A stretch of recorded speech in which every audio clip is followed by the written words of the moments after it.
Middle East now, and the United Nations has called for a swift and impartial investigation into all incidents in Lebanon involving possible violations of humanitarian law by all parties, both before and after the ceasefire deal, which was agreed almost a year ago. The United Nations Human Rights Office said on Tuesday that at least 127 civilians had been killed in Lebanon in strikes by the Israeli military since the ceasefire. Well, for more on that story, we can now join Rawad Taha, our correspondent in Lebanon. He's on the line now. Rawad, tell us a bit more about this inquiry that the UN is calling for.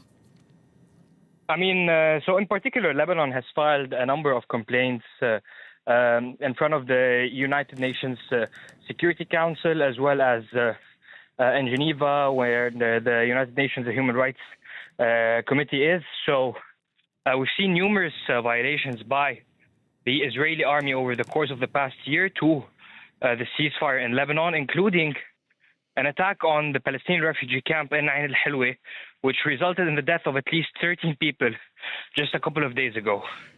So all these violations have been reported by Lebanon, and now we're seeing for the first time that the Human Rights Committee of the UN is moving to proceed with a deep investigation of all these complaints. And the Israelis, of course, say they're doing some of these actions because Hezbollah is in strongholds there and has not disarmed. You know, to what extent is this ceasefire holding? Walk us through what's happening on both sides on the ground. So in particular, both sides are claiming that the opposite party is not compliant with the ceasefire. Hezbollah in its turn and Lebanon have not fired any missiles or attacked any Israeli territory for the past year. So this is a defense of the Lebanese government, as well as the Lebanese government has started disarming Hezbollah south of the Litani River, but not north of the Litani River. And this is the point of concern for the Israelis, because they claim that the ceasefire agreement, where Lebanon should actually disarm Hezbollah completely in all Lebanese territory.